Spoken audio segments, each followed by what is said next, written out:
बिस्मिल्लाहिर्रहमानिर्रहीम। अस्सलाम वालेकुम बच्चों। इस वीडियो में हमने आपके सिलेबस का चैप्टर नंबर 4 स्टार्ट करना है, जो कि है यूजेस ऑफ कंप्यूटर के हवाले से। यहाँ पे एप्लीकेशन से मुराद कहाँ उसका इतलाक़ है। इतलाक़ से मतलब क्या होता है कि कहाँ कहाँ उसको इस्तेमाल किया जा रहा है। इतलाक़, ठीक है जी। तो इतलाक़ का मतलब ये है कि वो अप्लाई कहाँ कहाँ पे हो रहा है, किन किन जगहों पे उसका इस्तेमाल हो रहा है। तो अप्लाई से वर्ड एप्लीकेशन निकला है। यहाँ पे एप्लीकेशन से मुराद दरख्वास्त वाली एप्लीकेशन नहीं है। तो इसमें जो सबसे पहला टॉपिक है, जो कि है इम्पैक्ट्स ऑफ कंप्यूटर टेक्नोलॉजी, ये वाला जो पूरे का पूरा टॉपिक है, ये एक्चुअली इस पूरे चैप्टर की समरी है। इसमें जितने भी अगले टॉपिक्स हैं, हर टॉपिक में से दो दो तीन तीन लाइनें निकाल के ये वाला टॉपिक बनाया हुआ है। तो इस टॉपिक को हम नहीं करेंगे, क्योंकि ये टॉपिक आपका जैसे आप साथ साथ आगे आगे आगे करेंगे, ये टॉपिक आपका वैसे ही कवर हो जाएगा। तो हम स्टार्ट करेंगे यहाँ से। Explain how computers can be useful in business. सबसे पहले कंप्यूटर का यूज़ पूछा हुआ है कि बिज़नेस में इसको कैसे कैसे इस्तेमाल करेंगे। तो शुरू में, इस चैप्टर के शुरू में मैं कुछ लाइन टू लाइन में पढ़ूंगी, उसके बाद आगे मैं आपको आइडिया देती जाऊंगी। तो बाकी काम पढ़ना आपका काम है बेटा। तो यहाँ से अब स्टार्ट करते हैं। Use of computer technology in business provides many facilities. कौन कौन सी फैसिलिटीज़ हैं? कस्टमर के साथ इंटरेक्ट करना इसकी एक फैसिलिटी है। कहीं से भी आप दुनिया के किसी भी कोने में बैठे हों, आप जो बिज़नेस वाले हैं वो अपने अपने ग्राहकों से, अपने ख़रीदारों से कहीं से भी उनसे कांटेक्ट कर सकते हैं। कहीं से भी बैठ के अपनी चीज़ जो है वो बेच सकते हैं। इसकी जो आजकल की जो जीती जाती एग्जांपल है, वो है ऑनलाइन शॉपिंग। आप में से बहुत सारे बच्चों ने ऑनलाइन शॉपिंग की हुई होगी, नहीं भी की हुई होगी तो आपने उसका नाम ज़रूर सुना हुआ होगा। होम डिलीवरी आपको मिल जाती है, आप घर पे बैठे ऑर्डर करते हैं तो वो चीज़ आपको घर पे मिलती है। जब आपके घर में पहुंचती है तभी आप उसके पैसे पे करते हैं और आपका आइटम है आपके हवाले किया जाता है। तो अगले इसके हैं benefits. Many business task are perform quickly and efficiently. Computer को यूज़ करके बहुत सारे कंप्यूटर के काम हैं जो बहुत कम वक्त में और बहुत बेहतर तरीके से अंजाम दिए जा सकते हैं। उनमें जैसे आप ये देखें, कुछ सॉफ्टवेयर्स का इस्तेमाल है, जैसे अकाउंटिंग के सॉफ्टवेयर्स कुछ यूज़ कर लें, या लोग करते हैं, या फिर और भी बहुत सारे सॉफ्टवेयर्स हैं, उनकी कैटेगरीज हैं, आगे आगे हम डिस्कस करेंगे। अब यहाँ पे हम देखते हैं, अच्छा ये एंड में लिखा हुआ है जी कंप्यूटर जो है वो ओवरऑल कॉस्ट जो है और टाइम बचाने के लिए यूज़ होता है। इसमें टाइम का नहीं लिखा हुआ, बहरहाल टाइम भी इसमें एक फैक्टर है। कंप्यूटर को यूज़ करके बहुत सारी एडिशनल कॉस्ट से बिजनेसेस वाले जो हैं वो अपने आप को बचा सकते हैं। चलें, अब उसके बाद इसके बेनिफिट्स हैं। सबसे पहला है मार्केटिंग।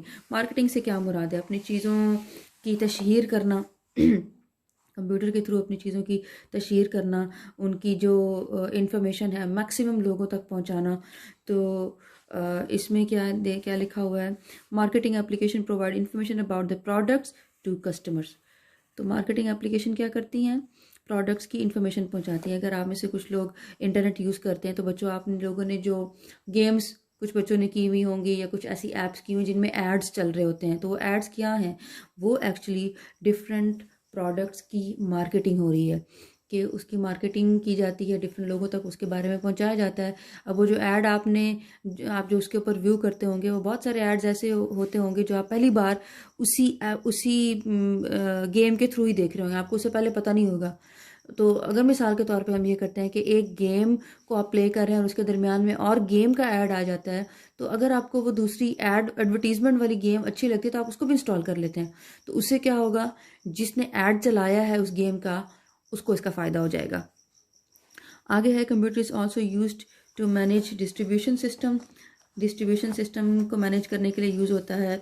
ये एक बहुत लंबी चौड़ी कहानी है। अगर आप में से कोई इसको चेक करना चाहता है तो आप देख लीजिएगा, डिस्ट्रीब्यूटिंग रोबोट्स, इसको सर्च कर लीजिएगा तो आपको इसके बारे में मज़ीद आइडिया मिल जाएगा। एडवर्टाइजिंग में भी यूज़फुल है, सेलिंग एक्टिविटीज़ में भी यूज़फुल है, बहुत सारे कामों में यूज़फुल है। उसके बाद आ रहा था जी स्टॉक एक्सचेंज। स्टॉक एक्सचेंज में क्या है, कंप्यूटर किस तरह से यूज़ हो सकता है कि आपको स्टॉक मार्केट में जाने की ज़रूरत नहीं है। स्टॉक मार्केट का वहाँ पे फिज़िकली वहाँ पे बैठ के एक्टिविटीज़ को व्यू करने की उसकी ज़रूरत नहीं है। आप घर पे बैठे उनकी वेबसाइट यूज़ करें स्टॉक मार्केट की, और वहाँ पे बैठे बैठे अपनी बोली लगाएं, अपनी डिटेल्स दें, अपनी जो है वो कस्टम यहाँ पे लिखा हुआ है ब्रोकर। ब्रोकर से मुराद वो पर्सनस होते हैं जो स्टॉक मार्केट में बैठ के काम करते हैं और अपनी बोलियां लगाते हैं। और जी उसके बाद वहीं वहीं पे बैठ के अपने घर पे ही बैठ के कंप्यूटर के थ्रू आप अपनी जो भी आपने चीज़ सेल करनी है, जो भी आपने शेयर्स, आपने नाम सुना होगा शेयर्स का काम होता है स्टॉक मार्केट में। तो शेयर्स जो हैं वो अपनी उनकी जो भी उनकी बोली है उनका रेट लगाएं अपने घर बैठ के, घर पे बैठ के कंप्यूटर के थ्रू, और वहीं पे बैठ के आपको उनको उन शेयर्स को बाय करने वाले भी मिल जाएंगे, उनसे निगोशिएट करें और अपना काम जो है आप परफॉर्म करें। उसके बाद है बैंक। बैंक्स में कंप्यूटर्स किस तरह से यूज़ होता है, कस्टमर्स के अकाउंट्स की डिटेल मेंटेन करने के लिए। इसके अलावा वहाँ पे एक मशीन यूज़ होती है, आप सबको पता है, उसका नाम होता है ATM। तो ATM यहाँ पे उसका एब्रीवेशन, किन अल्फाज का एब्रीवेशन है वो लिखा हुआ है। ATM stands for automated teller machine. तो बेटा ये जो एब्रीवेशन, ये जो ATM का एब्रीवेशन किन अल्फाज से बनाया गया, ये बड़ा इंपॉर्टेंट है। MCQ पॉइंट ऑफ व्यू से इसको आप लोगों ने याद रखना है। अच्छा जी, ATM के थ्रू हम कैश निकलवाते हैं। जब ATMs नहीं थी, इनका इस्तेमाल इतना ज़्यादा नहीं था, तो उस टाइम लोगों को कैश निकलवाने के लिए बैंकिंग आवर्स में बैंक को विज़िट करना ज़रूरी होता था। तो जैसे ही बैंक्स क्लोज हो जाते थे तो उसके बाद जो है वो किसी भी किस्म की ट्रांजैक्शन परफॉर्म नहीं हो सकती थी। लेकिन जब से ये कंप्यूटराइज्ड बैंकिंग आई है, ऑनलाइन बैंकिंग जिसको कहते हैं, तो उसमें क्या है, आप किसी भी टाइम कोई भी टास्क परफॉर्म कर सकते हैं। और ATM के थ्रू अगर आपको कैश की ज़रूरत है तो आप रात के 12 बजे, 2 बजे, 4 बजे, जिस भी टाइम आप जाएँ, चाहे वो बैंकिंग आवर्स हैं या नहीं हैं, तो आप कैश जो है वो उससे ड्रॉ करवा सकते हैं। उसके बाद है जी डिपार्टमेंटल स्टोर्स। डिपार्टमेंटल स्टोर्स में कंप्यूटर जो है वो स्टॉक मेंटेन करने के लिए यूज़ होता है, बिलिंग के लिए यूज़ होता है, कस्टमर्स की डिटेल्स मेंटेन करने के लिए यूज़ होता है। अब यहाँ पे देखें कि अब से कुछ तकरीबन 4-5 साल पहले कंप्यूटर्स इतने आम नहीं थे, इतने कॉमन नहीं थे डिपार्टमेंटल स्टोर्स पे। अब अगर हम देखें तो कोई से भी अच्छे जनरल स्टोर पे चले जाएं, किसी भी बेकरी पे चले जाएं, कहीं पे भी चले जाएं, जहाँ से भी हमें कंप्यूटराइज्ड बिल मिलता है, प्रिंटेड बिल मिलता है, तो वहाँ पे क्या है, कंप्यूटर यूज़ हो रहा है। तो वो क्या, उसके अंदर सारी डिटेल मेंटेन हो रही होती है कि पर्टिकुलर जो आइटम है उसके कितने यूनिट्स पड़े हुए हैं, पर्टिकुलर आइटम कितनी अच्छी रनिंग में है, किस चीज़ की कितनी डिमांड है, किस चीज़ का कितना स्टॉक पड़ा हुआ है, ये सारी चीज़ें जो है वो डिपार्टमेंटल स्टोर में कंप्यूटर्स मैनेज करते हैं। उसके बाद है ऑफिस ऑटोमेशन। ऑफिस ऑटोमेशन क्या चीज़ है, ऑफिस के काम जो है वो कंप्यूटर्स के थ्रू इजीली परफॉर्म करना, इसको ऑफिस ऑटोमेशन कहते हैं। आगे ये इन डिटेल ये टॉपिक आ रहा है, यहाँ पे भी इसको देखेंगे कि इसमें कौन कौन सी चीज़ें आती हैं। अब इसमें इन शॉर्ट वर्ड्स यहाँ पे लिखा हुआ है कि इसमें क्या है, कोई इस तरह के टास्क परफॉर्म करना कंप्यूटर के थ्रू जो कि आम बंदा अपने बग़ैर कंप्यूटर के उसको टाइम ज़्यादा लग सकता है, एरर के चांसेस भी हो सकते हैं। उसकी बजाय अगर हम कंप्यूटर के थ्रू वो काम करें तो क्विकली वो काम परफॉर्म हो जाएगा, टाइम कम लगेगा, एक्यूरेसी उसके अंदर ज़्यादा होगी। तो ये सारे काम जो है वो ऑफिस ऑटोमेशन के थ्रू पॉसिबल हैं। अब उनमें क्या है, number 1 decision making. Decision making किस तरह से आती है कि आपके पास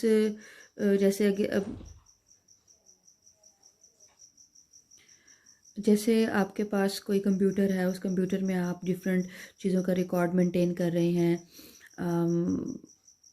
शायद हो सकता है आपको चैप्टर नंबर 1 में एग्जांपल दी हुई हो कि मेरिट लिस्ट बनती है। मेरिट लिस्ट जैसे कॉलेज में जब एडमिशन के लिए स्टूडेंट्स अप्लाई करते हैं, फाइल्स जमा करवाते हैं, तो उस टाइम किसी स्टूडेंट के बारे में कुछ नहीं कहा जा सकता कि स्टूडेंट को एडमिशन मिलेगा या नहीं मिलेगा।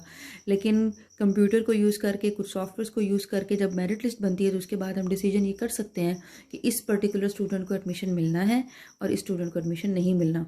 तो जो स्टूडेंट्स मेरिट लिस्ट में आ जाते हैं, मेरिट पर आ जाते हैं, तो उनको एडमिशन दिया जाता है। और जो मेरिट पे नहीं आते तो वो या तो सेकंड मेरिट लिस्ट का वेट करते हैं, थर्ड का वेट करते हैं, तब भी अगर उनका नाम नहीं आता तो इसका मतलब है कि उनका एडमिशन नहीं होता।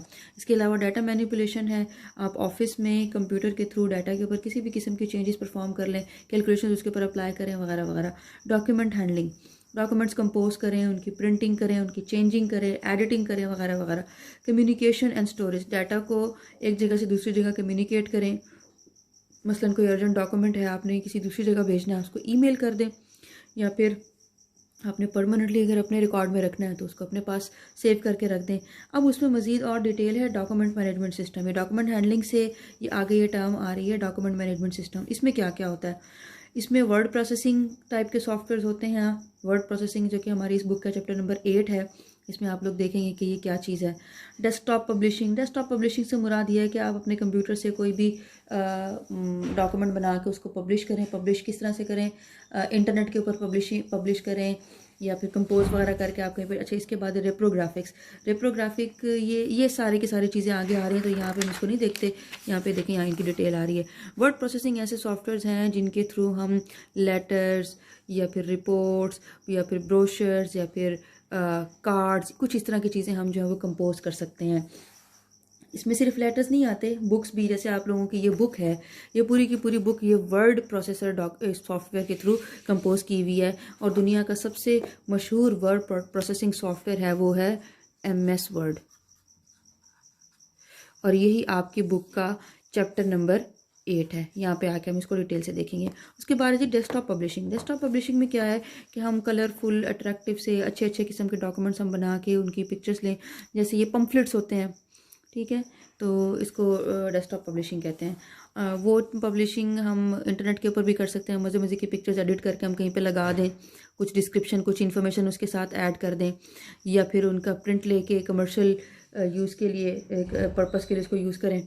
उसके बाद है जी स्प्रेडशीट एप्लीकेशंस ऐसी एप्लीकेशंस होती हैं जो कि ऑटोमेटिकली तो खैर नहीं, कैलकुलेशंस परफॉर्म करती हैं। आप उसके अंदर डाटा एंटर करते हैं तो वो उसके ऊपर कैलकुलेशंस परफॉर्म करते हैं। तो कैलकुलेशंस के लिए दुनिया में बहुत सारे वर्ड, इनको कहते हैं स्प्रेडशीट सॉफ्टवेयर। तो इस दुनिया में सबसे ज़्यादा यूज़ होने वाला स्प्रेडशीट सॉफ्टवेयर वो है MS एक्सेल। ये दोनों सॉफ्टवेयर्स जो हैं वो माइक्रोसॉफ्ट के हैं, तो इसीलिए इसको MS कहते हैं। M और S को निकाल के MS वर्ड MS एक्सेल निकाला हुआ। और ये इसका माइक्रोसॉफ्ट ने पूरा एक पैकेज दिया हुआ है जिसका नाम है MS ऑफिस।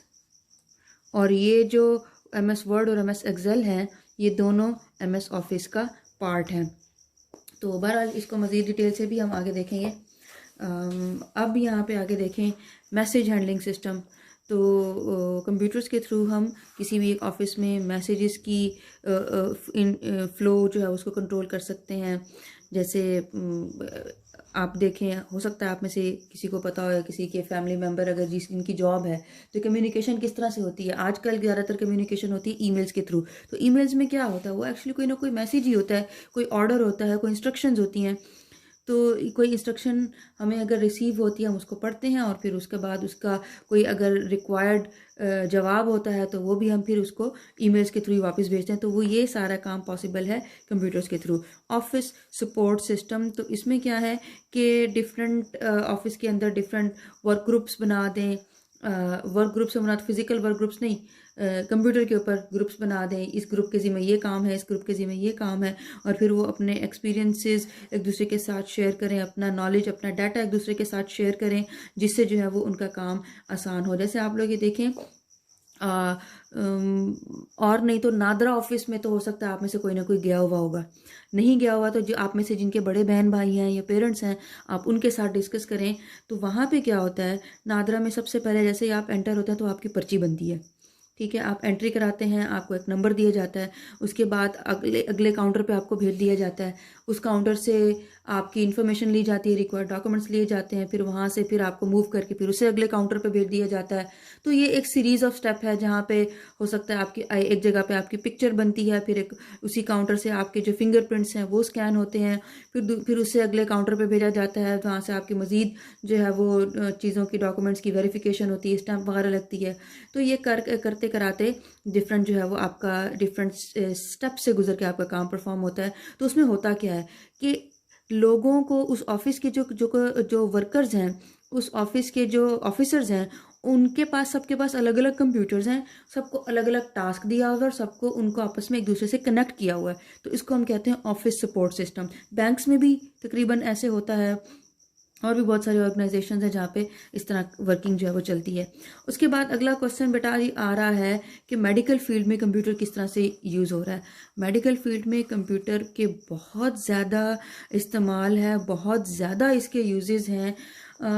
और मेडिकल फील्ड आजकल जिस तरक्की पे पहुंची हुई है, ये सारा पॉसिबल ही कंप्यूटर की वजह से हुआ है। किस तरह से माइक्रोस्कोप्स की वजह से, इलेक्ट्रॉन माइक्रोस्कोप्स की वजह से, स्कैनिंग डिवाइसेस की वजह से, जैसे इनमें अल्ट्रासाउंड है, अल्ट्रासाउंड डिवाइस है, एक्सरे डिवाइसेस हैं, मशीन्स हैं, ये इस तरह की और डिफरेंट जो मशीन्स हैं कंप्यूटर्स के थ्रू चलने वाली, उनकी वजह से कंप्यूटर मेडिकल फील्ड जो है वो बहुत ज़्यादा तरक्की पे पहुंची हुई है। अब सबसे पहले इसमें इन्होंने बात की हुई हॉस्पिटल एडमिनिस्ट्रेशन के लिए। हॉस्पिटल का जो अमला है, जो इंतज़ामी अमला है, वो कंप्यूटर को यूज़ करता है अपना रिकॉर्ड मेंटेन करने के लिए, पेशेंट्स की इंफॉर्मेशन में जो है वो अपने पास रखने के लिए वगैरह वगैरह। ये चीज़ें आपको किसी गवर्नमेंट हॉस्पिटल में तो शायद नज़र ना आए, क्योंकि गवर्नमेंट हॉस्पिटल में जो फिज़िकल फ़ाइल है वो मेंटेन हो रही होती है इतनी मोटी।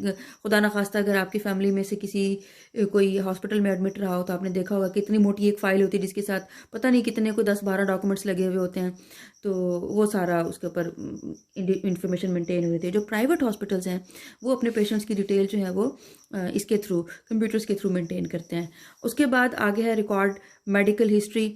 मेडिकल हिस्ट्री, अगर किसी कोई एक पेशेंट है और उसकी कोई एक लंबी इलनेस हिस्ट्री चली आ रही है तो वो कंप्यूटर में उसको रिकॉर्ड किया जाता है, क्योंकि हो सकता है कि जो फिजिकल पेपर्स हैं, प्रिंट आउट्स हैं या कुछ इस तरह की चीज़ें हैं वो गुम हो जाए या कोई मसला हो जाए, तो उसमें वो इतना ज़्यादा बेनिफिशियल नहीं है। तो कंप्यूटर के अंदर वो सारी की सारी उसकी हिस्ट्री जो है वो मेंटेन करके रख दें और उसको और भी ज़्यादा सिक्योर करने के लिए किसी ऑनलाइन सोर्स पे डाल दें, ऑनलाइन वेबसाइट पे डाल दें, कि इन केस अगर कंप्यूटर में कोई मसला आता भी है तो वो वेबसाइट से या ऑनलाइन रिसोर्स से वो सारा रिकॉर्ड जो है वो मिल सकता है। उसके बाद है जी मॉनिटरिंग सिस्टम। मॉनिटरिंग सिस्टम ऐसे सिस्टम्स होते हैं जो कि बहुत ही सीरियस पेशेंट्स को उनको उनकी लाइफ को सपोर्ट करने के लिए यूज़ होते हैं। मसलन जैसे आईसीयू में ब्रीदिंग सिस्टम है, या फिर आप देख लें, आपने सुना हुआ होगा कि जो किडनी पेशेंट्स होते हैं उनका जब डायलिसिस होता है तो वो पूरी की पूरी मशीन के साथ कनेक्टेड होते हैं, यानी उनका वो काम जो उनके ऑर्गन्स फेल होने की वजह से उनकी बॉडी नहीं कर पा रही, तो वो मशीनरी जो है वो उनका वो काम परफॉर्म करती है। इसी तरह से जो जिनकी हार्ट बीट बहुत स्लो हो जाती है, खुदा न खास्ता अल्लाह किसी को ऐसी सिचुएशन में पहुंचाए, जिनकी हार्ट बीट स्लो हो जाती है, उनको आईसीयू में ऑटो क्या कहते हैं, आर्टिफिशियल सिस्टम के साथ कनेक्ट किया जाता है जो उनके दिल को पंप करता है, दिल को चलाता रहता है। इसी तरह से अब उसके बाद आ जाते हैं जी life support system. Life support system ऐसी चीज़ें हैं जो पेशेंट्स को यानी हॉस्पिटल में तो नहीं, उनकी लाइफ में डिसेबल्ड पर्सन्स को उनको उनकी जो डिसेबिलिटी है उसको ओवरकम करने के लिए, उसको दूर करने के लिए यूज़ किया जाता है। मसलन इसकी बेस्ट एग्जांपल ऐसे ही है, जैसे कोई एक पर्सन है जो सुन नहीं सकता ठीक से, उसके कान में एक डिवाइस लगा दी जाती है और वो उस डिवाइस के थ्रू बेहतर सुन सकता है। इसी तरह से कोई पर्सन है, खुदा न खास्ता अगर किसी के साथ ऐसी सिचुएशन हो जाती है, कोई पर्सन है जिसकी बाजू नहीं है या टांग नहीं है, खुदा न खास्ता, तो उसको आर्टिफिशियल बाजू लगा के या आर्टिफिशियल टांग लगा के उसकी बॉडी के स्ट्रक्चर को कंप्लीट किया जाता है। इसी तरह से चलें, बस इसमें इतना ही काफ़ी है। बस अल्लाह ताला हर किसी के लिए खैर रखे। आगे है जी डायग्नोसिस ऑफ डिजीज़। ये तो आप लोगों को ऑलरेडी पता होगा, कंप्यूटर्स के थ्रू बहुत सारी बीमारियों की तशख़ीस की जा रही है। जैसे कुछ टेस्टिंग सिस्टम्स हैं, लेबॉर्ट्री जो हमारी जो टेस्टिंग लैब्स हैं उनके अंदर सारे कंप्यूटर्स पड़े हुए हैं जो कि बहुत ही एक्यूरेसी से रिजल्ट्स हमें प्रोवाइड करते हैं। इसके अलावा जो रेडियोलॉजी डिपार्टमेंट जो होता है, जिसमें जितनी भी ultrasound machines, x-ray machines, scanning machines, MRI, CT scan, ये सारी की सारी मशीन्स जो हैं ये सारी इनको डायग्नोसिस मशीन्स इनको कहते हैं, तो ये भी सारी कंप्यूटर्स ही हैं। उसके बाद बेटा अगला टॉपिक है होम्स में, घरों में कंप्यूटर्स के क्या क्या फ़ायदे हैं। सबसे पहले तो यह है कि बजट बनाने में यह हमें आसानी देता है। वैसे तो इस चीज़ को हम लोग तो ज़्यादा यूज़ करते नहीं हैं, दूसरे मुल्कों में जहाँ पे जिनकी बहुत कैलकुलेटेड सैलरी होती है, जो वेल प्लान तरीके से चलते हैं, वो लोग क्या करते हैं कि जैसे उनकी सैलरी आती है, सैलरी आने से पहले उनको आइडिया होता है कि हमारी सैलरी इतनी है, तो उसके हिसाब से वो अपने एक्सपेंसेस प्लान करते हैं, और जो एक्सपेंसेस प्लान करते हैं बिल्कुल उसी के अकॉर्डिंग उसको खर्च करते हैं। तो उसके हिसाब से उनकी जो है वो सेविंग भी अगर कोई हो जाती है तो उनको उस सेविंग से फ़ायदा उठाने का कोई ना कोई जो प्लान है वो बना सकते हैं। जैसे कोई अच्छी चीज़ ख़रीद ली, कोई एक लिस्ट जो लंबे अरसे से कोई लिस्ट जो कोई चीज़ आ रही है, मिसाल के तौर पे किसी ने मोबाइल लेना है, कंप्यूटर लेना है, या किसी ने गाड़ी लेनी है, तो वो सेविंग कर करके अपने बजट को प्लान करके सेविंग करते हैं और फिर उसके हिसाब से जैसे उनके पास एक अच्छी अमाउंट कलेक्ट होती है तो वो अपनी जो भी डिज़ायर्ड चीज़ है वो ख़रीद लेते हैं। उसके बाद बेटा कंप्यूटर गेम्स, ये किसको पता नहीं होगा, गेम्स तो आप सब लोग ही खेलते हैं। तो घर में मेरे ख्याल में बच्चों के हाथ में तो मोबाइल या कंप्यूटर आता ही गेम्स के लिए है। चलें, इसके अलावा वर्किंग फ्रॉम होम, आप में से हो सकता है कुछ ना कुछ लोगों के जानने वाले हों जो कि घर से बैठ के ऑनलाइन काम करते होंगे, तो वो उनको पता है इंटरनेट कनेक्शन के साथ आप अपना जो है टास्क परफॉर्म कर सकते हैं। एंटरटेनमेंट, ये एक ऐसी चीज़ है जिससे कोई इनकार नहीं कर सकता, और मेरे ख्याल में हम सबसे ज़्यादा इसी के लिए, हम एंटरटेनमेंट के लिए ही कंप्यूटर को यूज़ करते हैं। एक एंटरटेनमेंट और एक गेम्स भी एक्चुअली एक एंटरटेनमेंट ही है। तो अच्छी गेम्स जो हैं वो ऐसी भी हैं जो आपकी मेंटल ग्रोथ के लिए बहुत अच्छी हैं, आपके नॉलेज को इंक्रीज़ करती हैं, जैसे पजल्स हो गए, क्विज़ टाइप गेम्स हो गई, तो इस तरह की गेम्स भी अवेलेबल हैं। अदरवाइज़ बाकी मार धाड़ वाली, टिश टुश वाली, रेसिंग वाली, उस तरह की गेम्स भी अवेलेबल हैं। तो जिसकी जो चॉइस होती है उस तरह की गेम्स खेलता है। हो सकता है आप में से कुछ बच्चियों ने बारबीज़ को कपड़े डिज़ाइन करके पहनाए हुए हों, कुछ उनकी ग्लासेस लगाई हुई हो, उनका मेकअप किया हुआ हो, उनका हेयर स्टाइल बनाया हुआ हो। ये कुछ गेम्स ऐसी जो ऑनलाइन मिल जाती थी। अब तो खैर कम बच्चियां इसको खेलती हैं, लेकिन एक वक्त था जब हर घर की जो छोटी बच्ची होती थी जिसको कंप्यूटर यूज़ करना या मोबाइल यूज़ करना आता था, वो हर बच्ची ये गेम खेलती थी। तो मेरे ख्याल में आप में से वो बहुत सारी बच्चियाँ ऐसी होंगी जिन्होंने ये गेम खेली हुई होगी।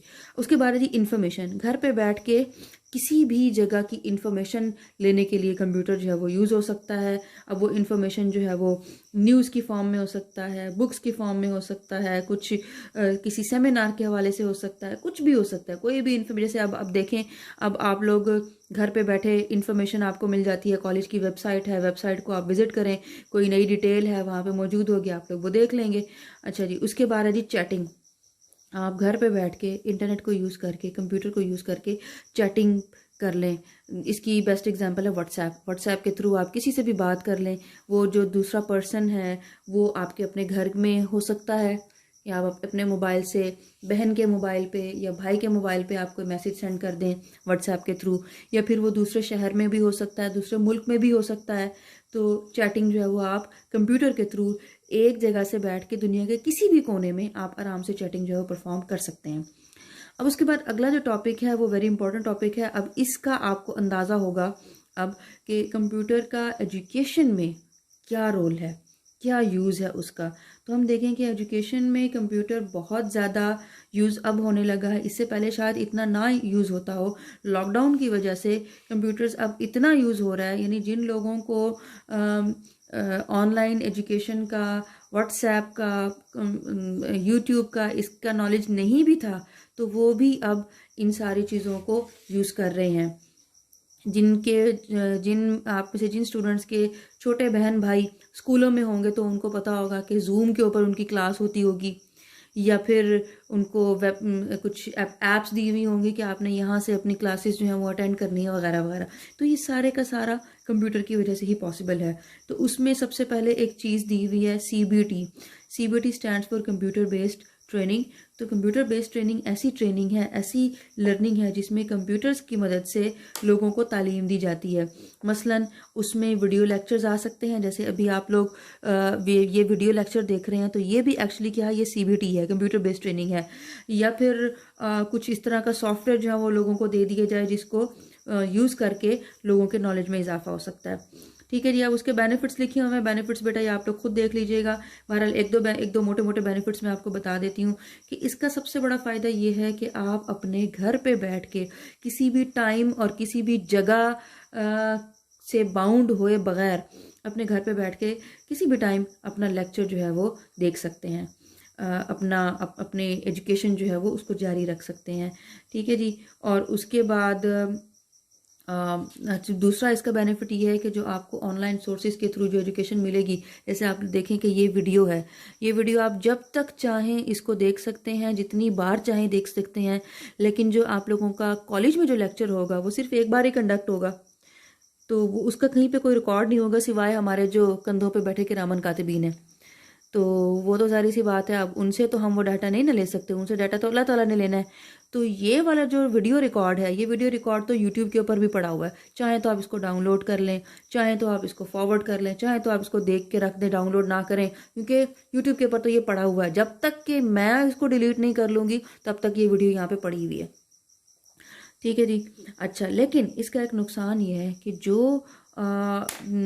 जो फ़ायदे, जो लेवल ऑफ इंटरेक्शन एक फ़िज़िकल क्लास में होता है वो डेफिनेटली ऑनलाइन एजुकेशन में नहीं है। जैसे अब मैं यहाँ पे पढ़ा रही हूँ, अब मुझे नहीं पता कि इस वीडियो को कितने स्टूडेंट्स देखने वाले हैं out of 88 students of ICS.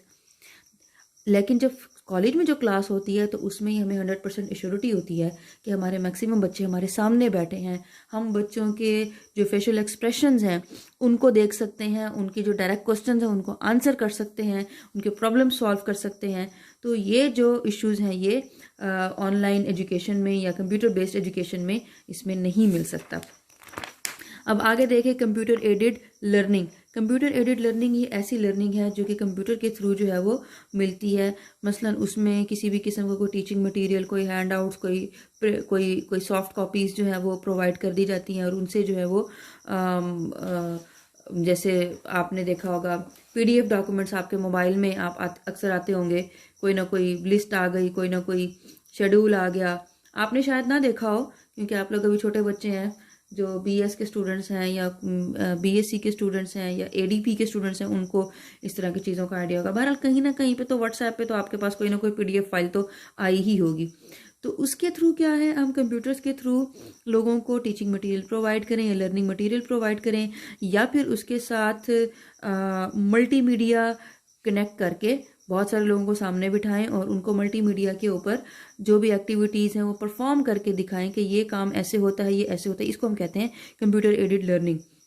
उसके बाद ऑनलाइन एजुकेशन, अगेन वही चीज़ आ गई है। सीबीटी और ऑनलाइन एजुकेशन ऑलमोस्ट सिमिलर हैं, सेम हैं, तो इसको अब मज़ीद बताने की ज़रूरत नहीं है, भी मैं डिटेल से बता चुकी हूँ। घर पे आप बैठ के आप अपने एजुकेशन को कंटिन्यू कर सकते हैं। तो ये अब तक आपने इस टॉपिक तक हमने बहुत सारी टर्म्स देखी हैं। सीबीटी है, CAL है, और इससे पीछे भी कोई ना कोई टर्म्स होंगी जो हमने देखी होंगी, जैसे DMS है। बेटा ये जो चैप्टर है, इस चैप्टर में से आपकी डेफिनेशंस आएंगी, कम से कम 2 से 3 डेफिनेशंस तो इसके अंदर आएंगी। तो ये जो एब्रीवेशन वाली डेफिनेशंस हैं इनको ज़्यादा इम्पोर्टेंट कंसिडर करें। चलें जी, अब ये आज का जो टॉपिक है हम यहीं पे क्लोज करते हैं। नेक्स्ट वीडियो में हम इंशाल्लाह नेक्स्ट टॉपिक स्टार्ट करेंगे। अल्लाह हाफिज़।